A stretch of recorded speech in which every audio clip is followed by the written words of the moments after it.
He is risen. It's so good to have you here this morning. My name is Ken Taylor. I'm one of the pastors here at Creekside.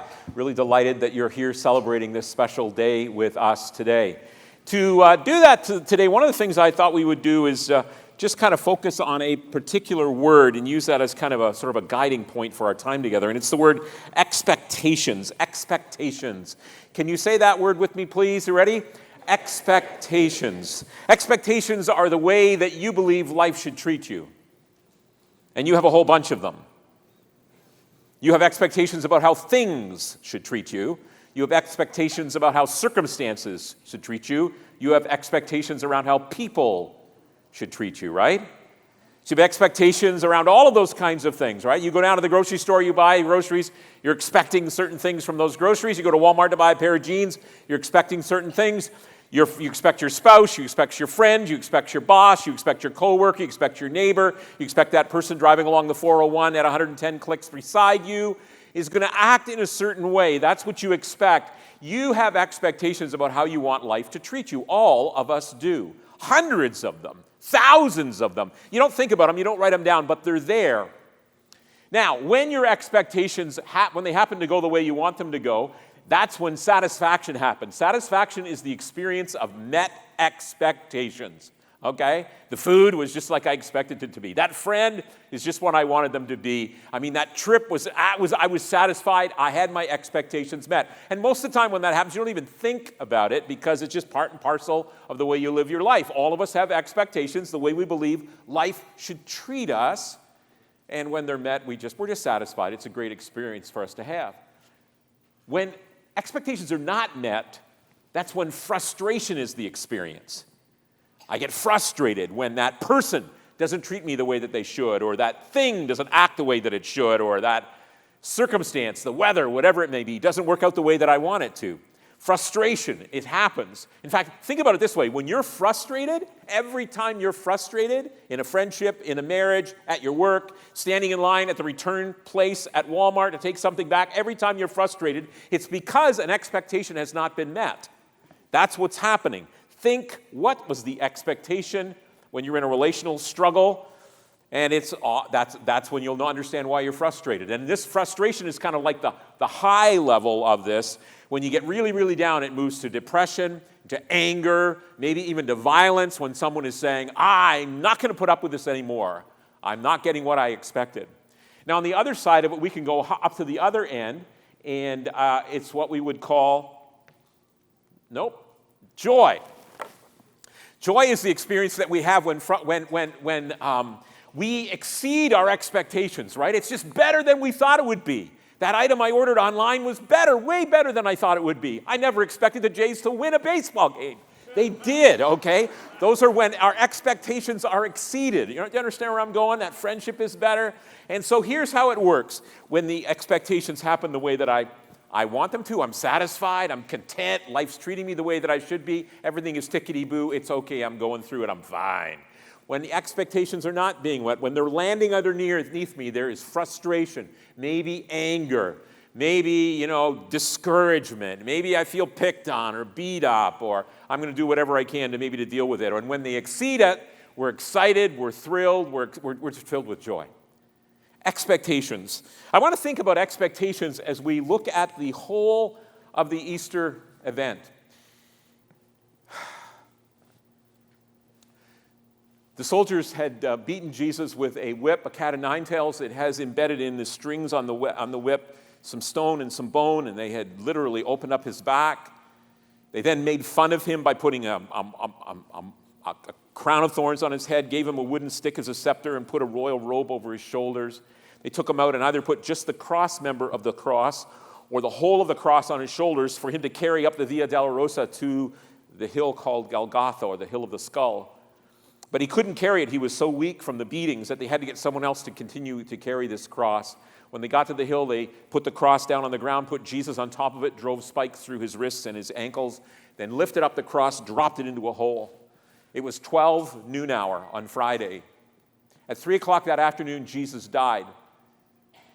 They took him off the cross, gave him to two men who embalmed his body and put him in a tomb, rolled a stone in front of it so that he would be buried before Sabbath. Here's the thing. Everyone knew that Jesus was dead. Everybody knew he was dead. And when you think about it, think about this. The soldiers knew that Jesus was dead. Can you imagine having a job where your occupation is to crucify people? Every day, that's what you do. Every day you get up, 1, 2, 3, 15, 20, however many it is for that day, that's what you do. That's your full-time occupation. You torture, you humiliate, you execute people by crucifixion. Sometimes it takes hours, sometimes it takes days for these people to die. It's not like they die quickly, like they would with a beheading or a hanging. It's a slow process. And these soldiers were experts at it. They were skilled at killing people. They knew that Jesus died.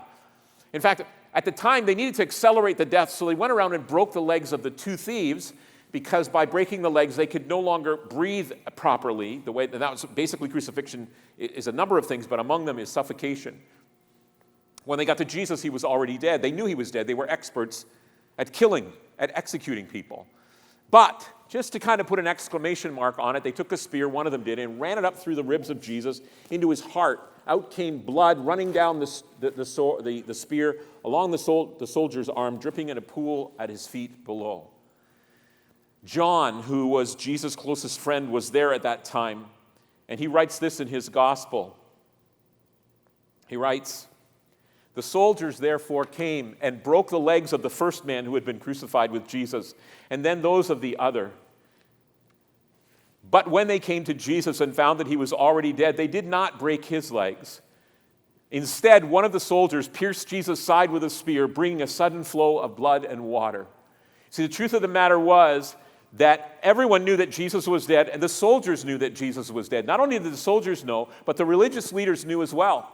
The religious leaders had been plotting this for so long. They tried to trap Jesus in his own words by getting lawyers together and scheming to do that. They tried to turn the crowds against him. They tried to actually assassinate Jesus on a number of times. But now, at this moment, on Good Friday, they had finally come to that point where here was Jesus, and he was on a cross, and he was dying. And the Jesus movement, they hoped, would die with him. And they would then become the leaders of the religious ruling of that land again. And they wanted this so desperately. They wanted Jesus dead. They knew that he was going to die. Everybody dies at crucifixion, but they would stay there till the very end. They would abuse him with their words. They would watch him suffocate and ultimately die. They would watch as the soldier put a spear up between his ribs as they took him down off the cross. They were elated because of this.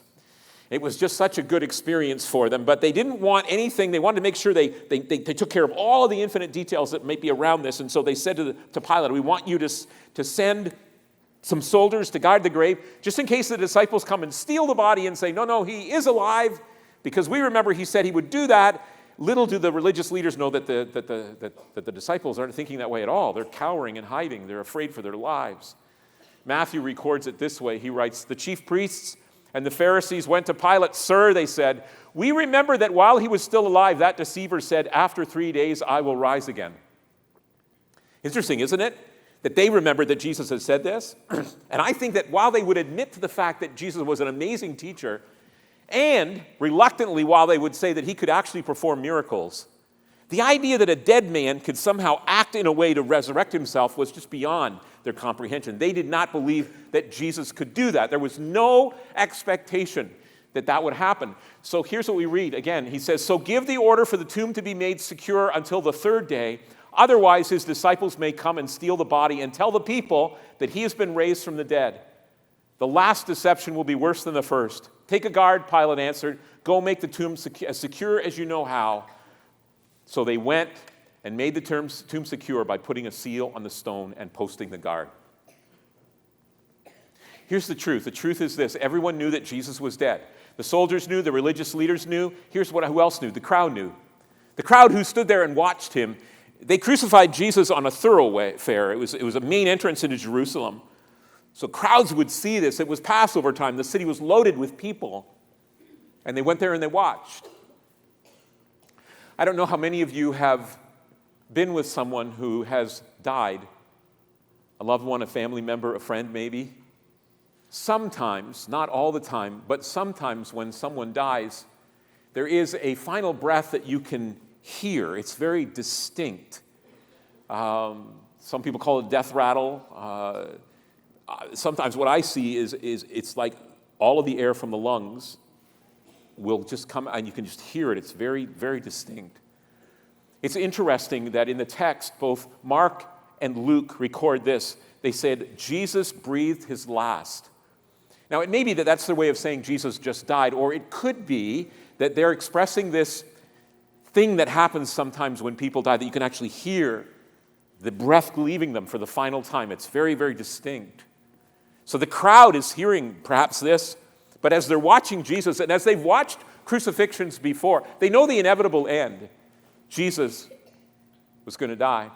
Look at this. The truth is, everyone knew that Jesus was dead. The soldiers knew, the religious leaders knew, the crowd knew. You know who else knew? The women knew. There was Mary, Jesus' mother. There was another Mary and Martha and some other women who were close to Jesus' mother and were close to the disciples, who were standing there with their hearts broken as they watched Jesus die. They watched the spear be pushed up between his ribs. They watched as Jesus took his last breath. Perhaps they heard, as the rest of the crowd did, this final breath of Jesus. They watched them take him down. They watched the men embalm him. They watched maybe from a distance as they put his body in a tomb and rolled a stone in front of it. The truth of the matter was that everybody knew that Jesus was dead. The soldiers knew, the religious leaders knew, the crowd, the women, and finally the disciples knew. Do you remember the disciples? They had been so close to Jesus and they were feeling elated about everything. And here they were in the Garden of Gethsemane when the mob came and took Jesus away, and they all ran. John then came back and hung out with Jesus, stayed close to him during the trial, and was standing there at the foot of the cross when he was executed. Peter kind of hung out in the shadows, and if you recall, he got sort of close, but not too close to be recognized with Jesus until someone thought they recognized him. And at that point, he denied who he was. He swore against knowing Jesus and then ran in humility and brokenheartedness for what he had done and gathered with those other disciples in that secret place, a secret place that ultimately John, after seeing Jesus dead, would find them and tell them the news, which they knew was an inevitability, that Jesus, in fact, was dead. Everybody knew that Jesus was dead.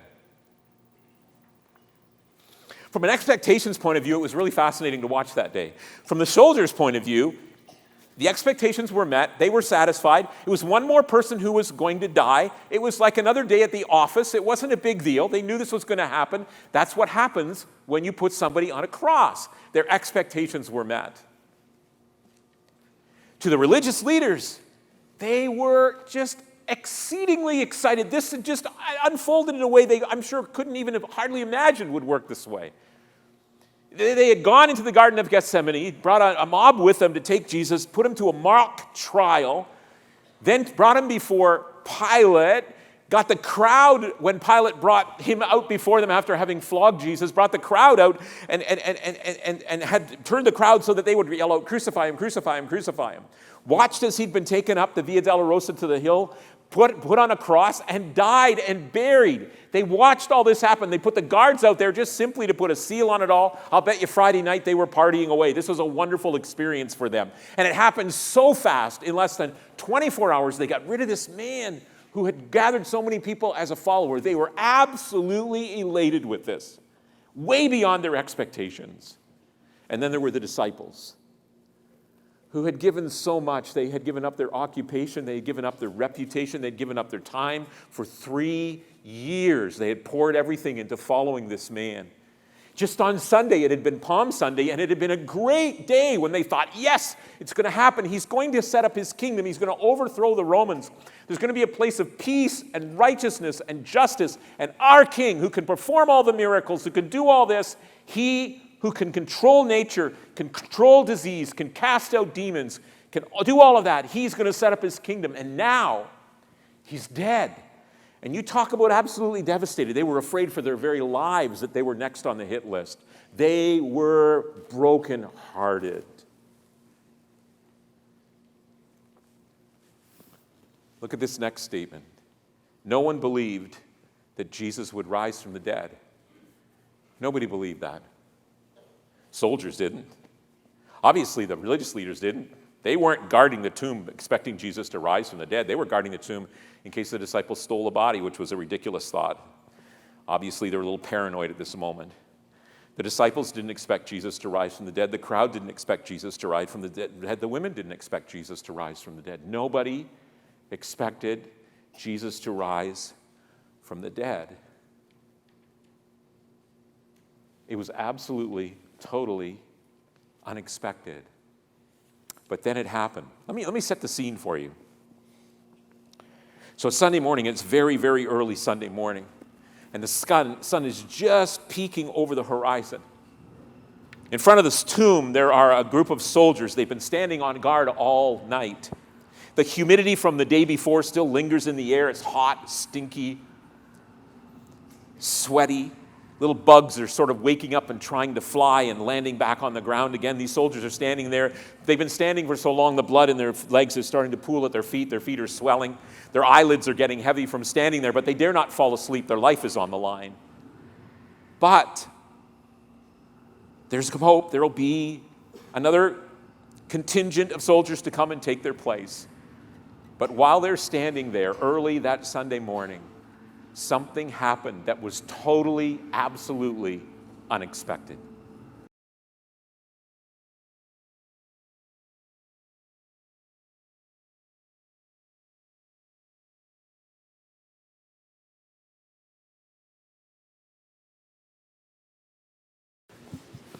So suddenly it happened, right? Jesus rises from the dead. And all of a sudden, everybody's expectations are flipped upside down.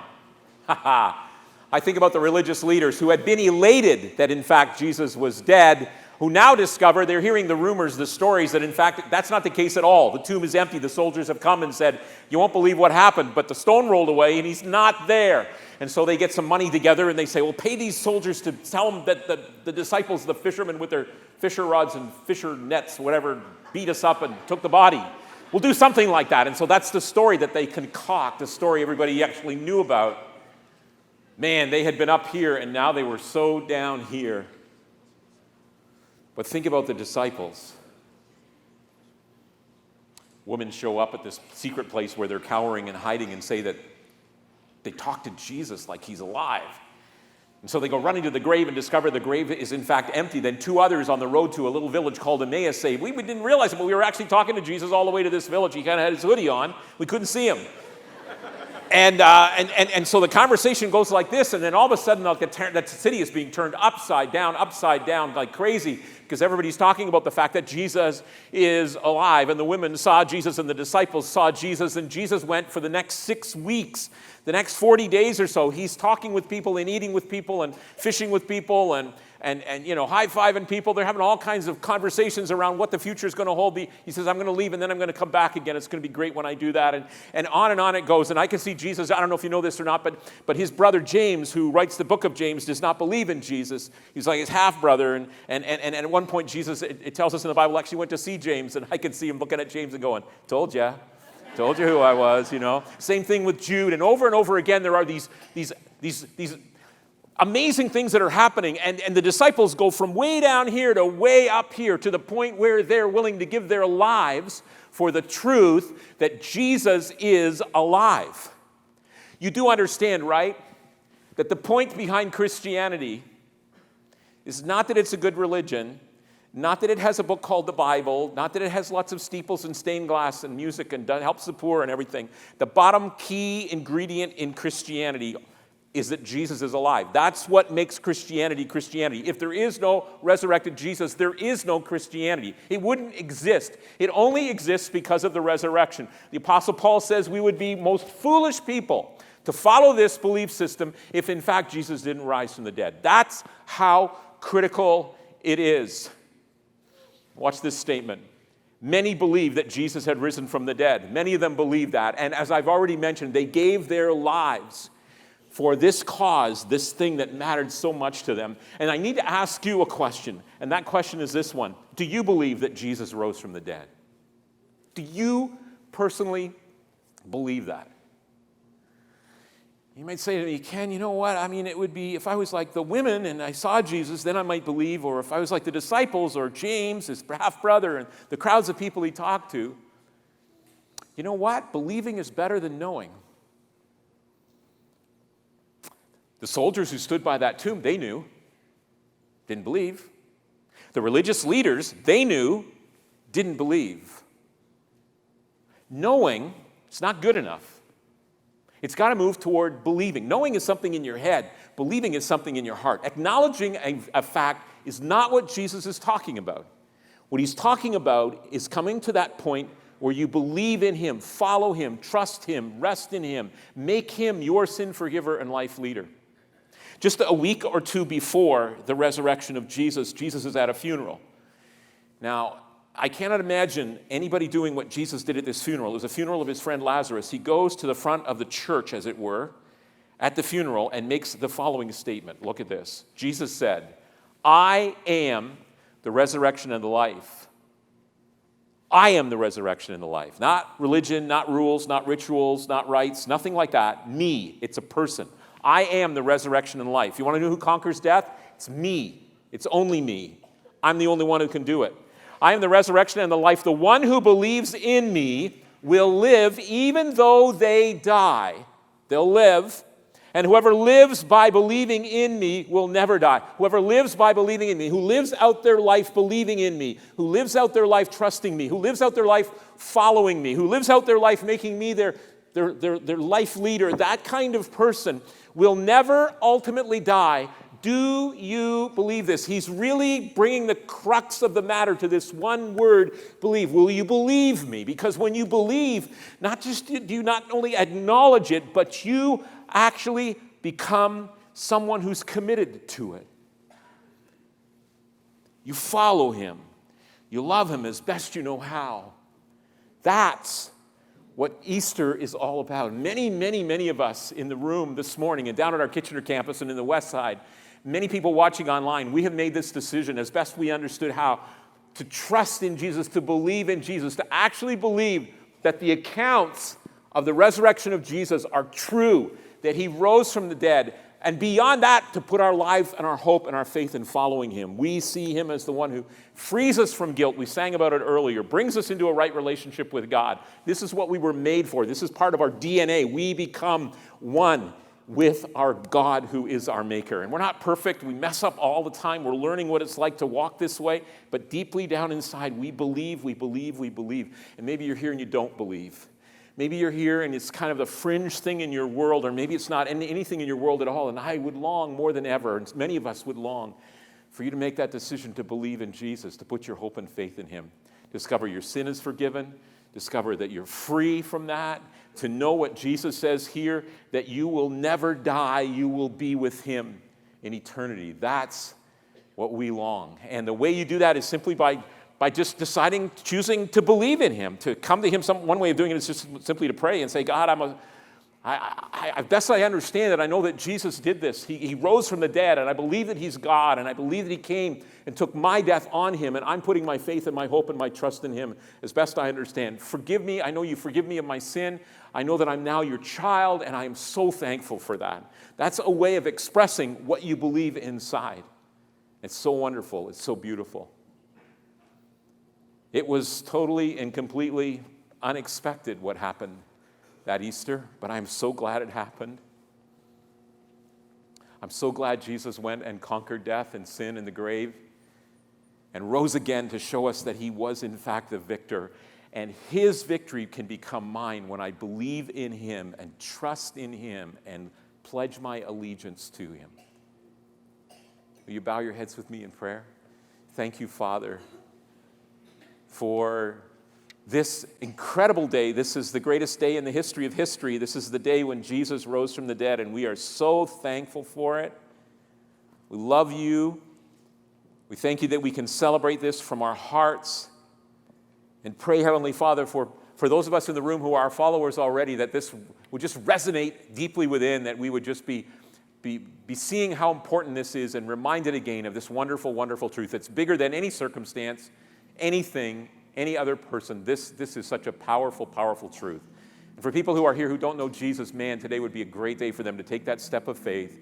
Just come to him and say, I'm messed up, I'm separated from you, and I want you as my sin forgiver and life leader. I'm going to believe in you.